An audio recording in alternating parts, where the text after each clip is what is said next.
Hey guys, I am DM Zone. This is Gamers Oasis. Let's get into this. Okay, so a while back I talked about there's these cave dwellers that were defending a Rosetta Stone and that type of stuff, and that they got the stone back to Rodimus Keep where Lord Reinhold was at, and they're trying to get everything built back up and that type of stuff. Well, now there's the call for aid, from a failing kingdom that has been the last 30 years struggling to keep its gates closed off from the evils that are out there, all the chaos that is in the area. And there was 3 castles out this way, but only one remains. Darkness is falling, essentially. So the party heads out this way, and this letter goes out to several adventuring parties and types of people. They're all going to this one keep, this keep on the borderland, i.e. B2,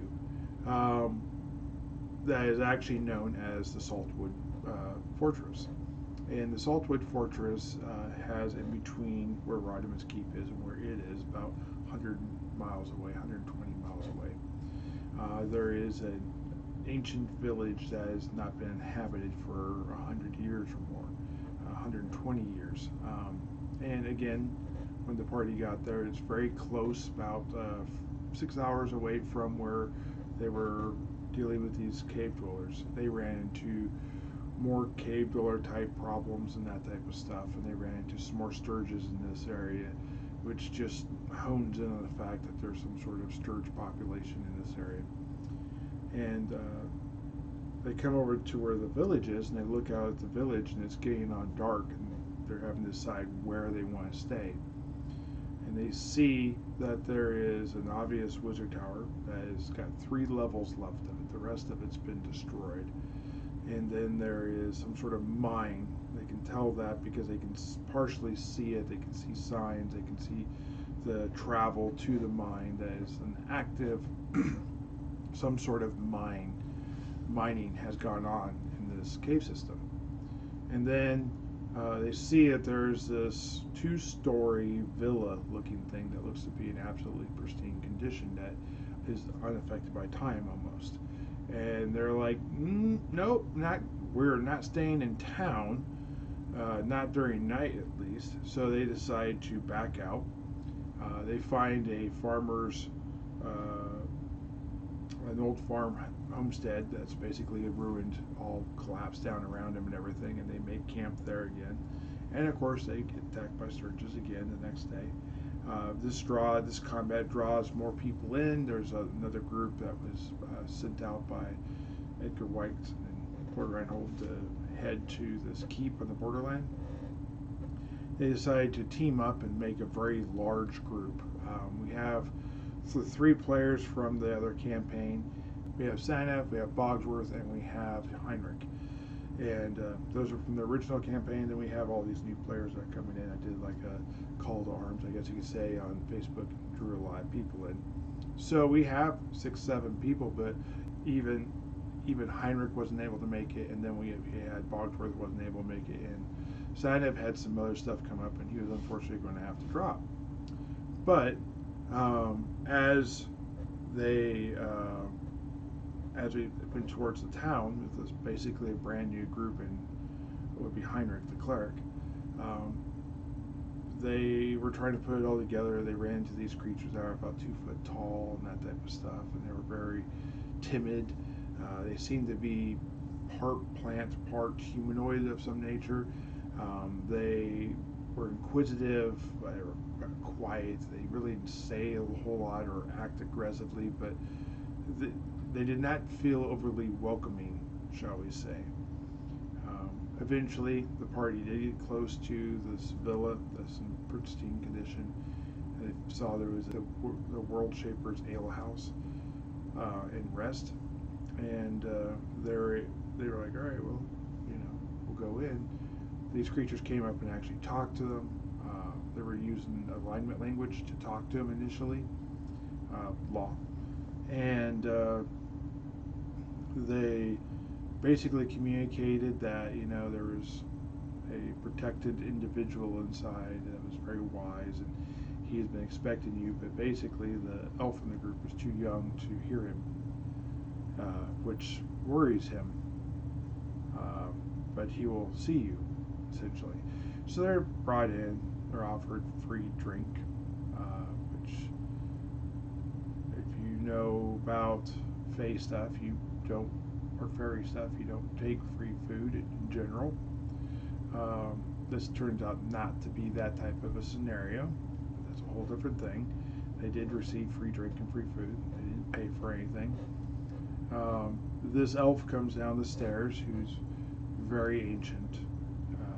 Attending him is like no less than 5 of these creatures, and these creatures range in coloration from like a dark brown to a light brown to a leafy green. They literally have plants that are either growing out of them or from on them. It's really hard to tell because they are somewhat clothed-ish kind of things with like rags and that type of stuff. Though it's really hard to really fathom what exactly is going on with all that, because there is brush and leaves and that type of stuff, and they're fairly nudist too, but there is some smattering of clothing. So they're not really revealing themselves in a way to let you see them. They come down, they bring fresh tea out for everyone to drink, and this guy who sits down, he announces himself as to be Galen the Worldshaper, and then he quickly corrects like everyone's internal monologue of, no, I did not shape the world, I'm just very old, and people have called me the Worldshaper because of this, because I've been a part of many aspects of things. So, not the world, he's not like God, he's just maybe very old and has met some or something. We don't know. Very, very weird. Very revered. But anyways, so he gets talking about this town. How a group of people came in with an invading army. They created these towers. There was an object of evil that he had a chance to destroy, but he passed. And it has been the one regret that he has left, and he has followed it here, and he is unable to enter the tower where this evil is to go obtain it, because he's so old, and his friends are not able to fight against these creatures, and they've now noticed there are these flying versions that are smaller with little insectoid wings and whatnot, and they have the ability to seemingly just disappear and reappear in different places. Maybe it's a different one, maybe it's the same one, they're not 100% sure, but for sure they're disappearing and reappearing almost magically, if not absolutely magically. So they get told that basically this object reanimates the dead. I am purposefully never say raise dead, to ever give it like a healing quality. It's not like it's doing a good thing. And I never say that the wielder ever or wearer actually controls these undead, or that they're technically actually undead. I just talked about the fact that they raise the dead, and I kind of like leave that as the way it is. He talked about the fact that there's these cave dwellers, and they led an assault because they could feel this evil was corrupting their souls and making them aggressive. And he said that for whatever reason, these cave dwellers are more susceptible than everyone else around them. So even though this object's area of influence is not great, the cave dwellers would feel it from like a half mile out, and this made them more aggressive in nature, naturally, and they came here to destroy it. There's a great battle that basically resulted in all parties dying or dead, essentially, or fleeing. And since then, zombies and skeletons and other unknown evils lurk this tower, presumably defending or making this a gateway that only a certain type or certain person or whatever could get the object, or at least keeping it away from Galen. So the party went down to go get it. They actually went up to go get it, go up to the top of the tower and then come down, because that was the way in. The ground floor of the tower was destroyed to a degree. It was collapsed around. They could have dug it their way out and then maybe entered through there, but that would have required a lot of work, and the top was just open. All they had to do was climb to the top. So they decided to climb to the top. They entered. They found that the top level was mostly uncovered and open to the weather and elements and that type of stuff. There's a lot of weather damage to all the furniture in this part of there.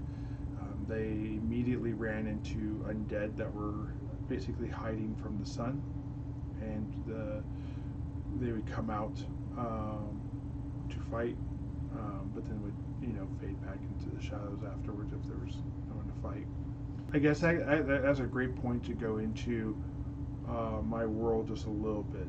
So, undead, the lower, the weaker an undead is, the most basic skeleton, can exist in daylight, but they have a fear, even though they're immune to all things like fear and that type of stuff. They have a fear of being in the sunlight. If they have a prey that overrides their natural desire to get out of the sunlight,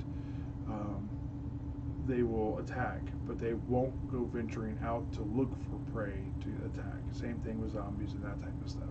The higher level, the more hit dice a undead has, they'll actually start to take on different negatives.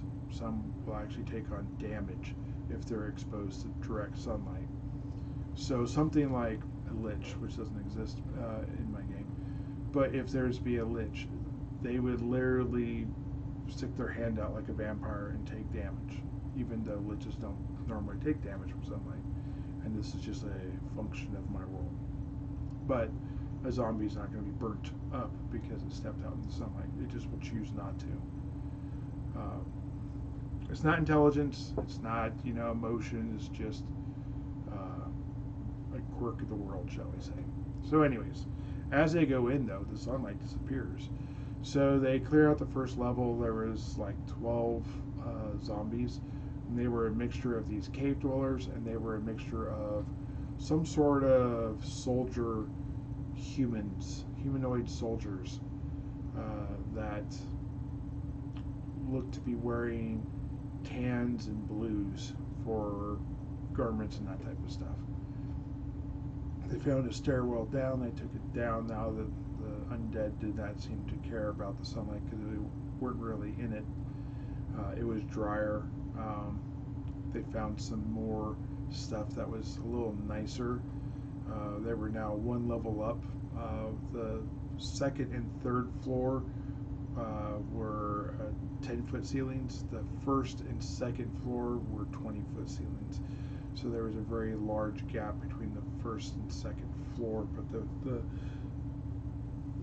second to third floor was only 10 foot, and they don't know exactly how high, but it looked like it was a 10 foot from the third to fourth floor. And they believed, after talking with Galen, that the tower was actually 4 floors to an open platform, and then it had a roof and basically a pergola over the 4th floor, and that there was not anything above that except for they kept a flag for like a nation announcement. All that's gone now. Anyways, second floor, they run into more undead. They run into one that they refer to as basically a sergeant of arms, based upon his gear, and he had his own room and that type of stuff, and he had his own items and personalized trophies and that type of stuff and whatnot. Well, they took that down into the ground floor, and on the ground floor they ran yet into more of these, and they were finding these statues in the second and the third and the first floor Some of these statues were made of shell, like a shale stone, and the stones were placed horizontally, and then they would be stacked on top of each other like this, and then that would go out, and they'd be made into statues. And all these people were like commoners or business people or whatever, non-soldier types, doing things in like, but not like soldier regalia. Um, they found some with like soldier and heroic stuff inside a single room that was like a grand meeting hall, and they would have like different poses and whatnot. And they were all different, and they realized that each one of these things looked to be based upon maybe an actual individual person. There was features that seemed to be personalized to a person. And of course, they went through that. They ran into what looks to be another leader's room, but that leader was not there. They found the murder holes for coming into the tower and all that type of stuff, and where the visitors would sit. And there was a kitchenette type of thing right there with like a little washroom and that type of stuff, and those type of things. They started to run into pedestals that would hold objects, and there was a couple books down there that held some interesting books of age, real old books. And then there was some bookshelves that they found, and these books, I'll get into that aspect of what I do with that maybe in a different video.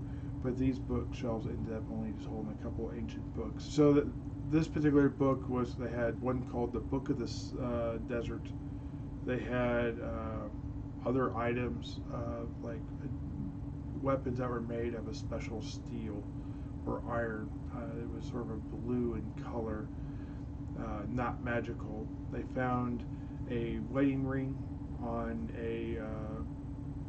inside a chest, and they found a statue with that same wedding ring. They found a couple vials of potions of some nature. They found a different ring made of bronze that had like these little wavy lines on it, and it had like a little jade stone set into it. Found a couple non-magical other things. They found a bunch of other clothing that people would wear in like warm weather and that type of stuff.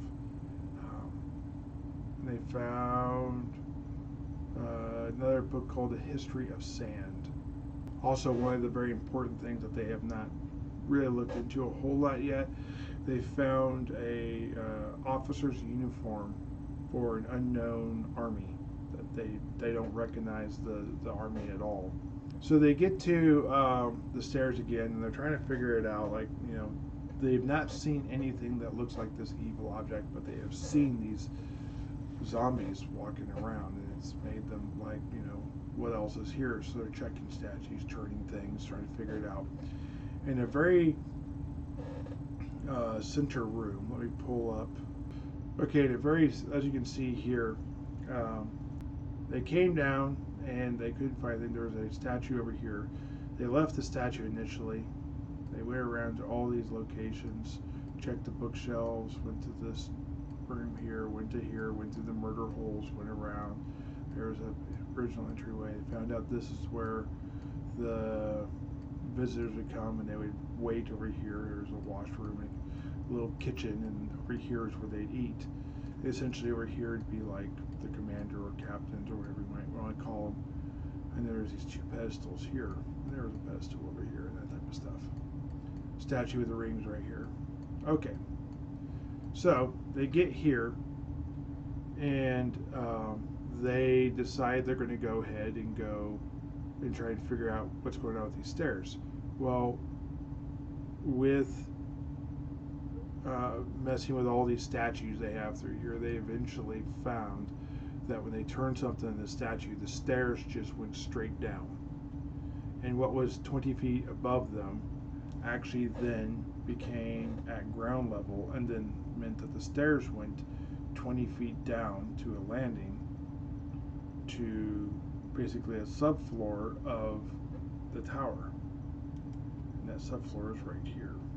And I didn't have, unfortunately, I didn't have my stairs drawn here. I won't say lazy, but I hadn't got to it yet. And I do all my own maps, so I had to kind of draw some ladder there to show their stairs. Anyways, there is 4 hallways off of this. I'm going to kind of keep it close because they haven't been to all these areas. When they came off, the initial place they went is this way. As you can see, they were checking this out. Each one of these hallways had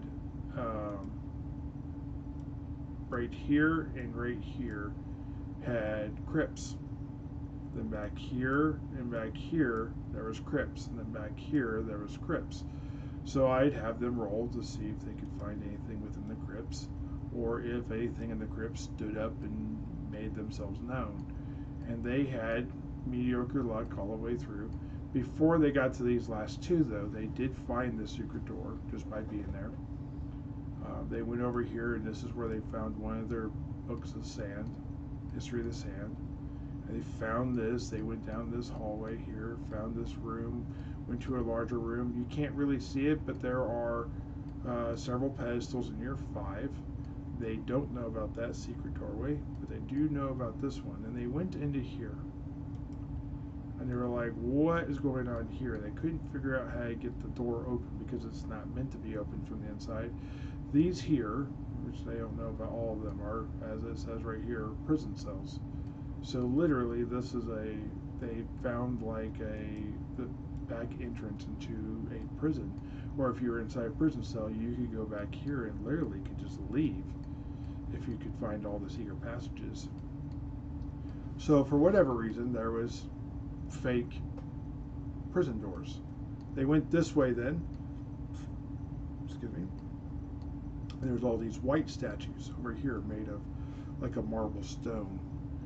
They started to investigate them. They found over here there was a secret passageway. Oh, we don't need this guy here. Let's go ahead and get him out of here. Delete all tokens. And you can delete it too. Anyways, come over here. They find the curator's living quarters. Curator was a scribe. As a zombie, he's terrible, very fragile, weak. They ran into the captain, who was on the first floor. That was where they found the wedding band ring. They ended up taking all the stuff. They found some more books in here. They went into here and found that it went to water, and they were very confused by that, so they left. They didn't want to venture that way, and they decided they were down to literally 0 healing. Many of them were on the low side of single hit points. Of course, they were all in the single hit points except for Heinrich, who was level 3. And they decided just to leave. It was a good thing because 4 hours after someone is killed, they're brought back to life until they're moved away or the object is moved away from them. And they never did find it. They did find something in here that seemed to be evil and was trying to dissuade them from grabbing it or finding it or whatever. And they eventually failed a save, and one of them fled out of this whole area and left. And they were like, nope, not going back in there. So they'll come back maybe at a higher level and see what they want to do with it then. And we'll go from there. Oh, anyways, I'm not going to go into the rest of this because they did go back there and they've not found the evil yet, so they will go back. So they will go back and try and find that evil. And when they do, it may be interesting. I'm going to do a part 2 to this where I'm going to talk about the mines. And I'll do that coming up in a little bit. And then it'll also be talking about how they found their way back here and what happened when they did. So that'll be the next part of this little story, and then we'll actually get into some of the Keep in the Borderlands, how that went down and whatnot. Anyways, guys, if you like this video, go ahead and hit like. If you Feel like you want to continue watching this or you want to see part 2, go ahead and hit that subscribe button. If you made it 25-ish minutes or so into this video, I greatly appreciate it. I look forward to seeing you guys in the future, and keep rolling those dice. Bye.